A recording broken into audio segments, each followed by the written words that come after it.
Tribe order second amendment bill 2022 के समर्थन में बोलने के लिए मैं खड़ा हूं सर। और हमें आज बड़ा गर्व होता है कि जब हमारी देश की प्रथम महिला राष्ट्रपति वो इसी समाज ट्राइबल समाज से आती है। और मैं ये भी कहना चाहूँगा कि मोदी जी के नेतृत्व में गांव, गरीब, किसान, पिछड़े, इन सभी का बहुत तेज़ी से जो है उन्नति और उनका विकास हो रहा है। आंकड़े स्वयं बताती है कि जिस तरह से 2013-14 में ट्राइबल मिनिस्ट्री के ऊपर में करीब 25,000 करोड़ रुपए का खर्चा और बजट होता था, आज वो बढ़ के 90,000 करोड़ रुपए हो गया, यानी करीब 360% की ग्रोथ है। और आदिवासी समाज जिसको अपना भगवान मानता है, ऐसे हमारे स्वतंत्रता सेनानी भगवान बिरसा मुंडा जी का जो जन्मदिन है वो एक जनजाति समाज, जनजाति गौरव के रूप में मनाता है। वो मोदी जी की और इस सरकार की बहुत बड़ी इस समाज को देन है। सर, मैं सीधा दार्जिलिंग की तरफ आना चाहूँगा, क्योंकि दार्जिलिंग का सांसद होना अपने आप में बहुत सारी उसकी विशेषताएं हैं। भारत में एकमात्र जिला जिसमें एक तरफ भूटान, बांग्लादेश, नेपाल, तिब्बत कह लीजिए या चाइना लगता है, एक तरफ बिहार, सिक्किम और आसाम भी लगता है।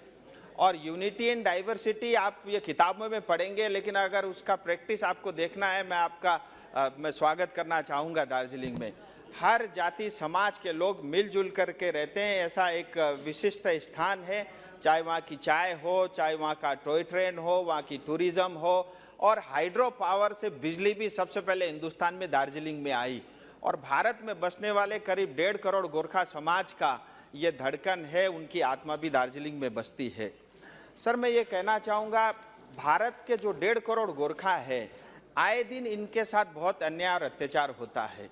जो संविधान सबको समान अधिकार देता है, कई बार हमको ऐसा लगता है कि ये शायद अधिकार हमारे लिए नहीं है।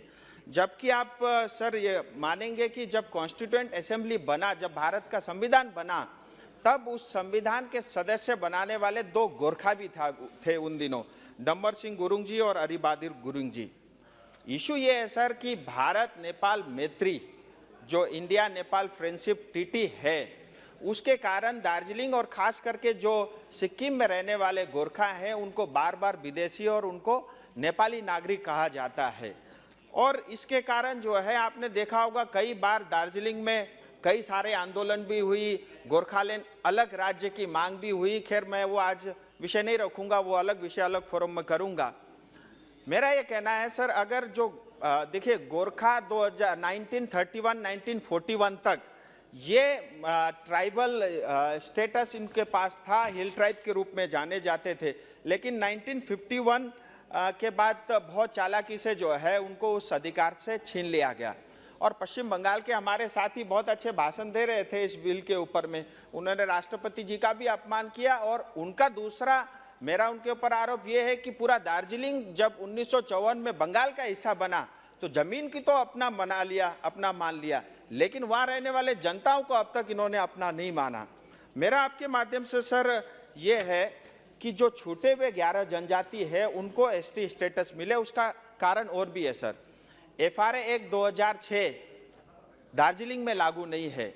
दार्जिलिंग में ज़्यादातर लोग जो है चाय बागान में काम करते हैं, उनके पास पट्टा नहीं है, 200 साल से हैं। और वहाँ की स्टेट की सरकार आज जो है घुसपैठी करके जो अलग अलग देशों से आते हैं उनको उन चाय बागान में बसा करके वहाँ से गोरखाओं को भगाने का एक बहुत बड़ा षड्यंत्र चल रहा है। अगर हम गोरखाओं को ये एसटी स्टेटस देते हैं सर, उनकी जो बहुत बड़ी समस्या है, उनको बार बार ये जो विदेशी का लांछना लगता है उससे उनको मुक्ति मिलेगी। और लेप्चा, धुपका, भूटिया, योलमा, शेरपा, लिंबू, तामांग ये ऑलरेडी एसटी में है। लिंबू और तामांग को तो 2003 में एसटी का स्टेटस उनको मिला है, यानी 2003 अटल जी के समय में।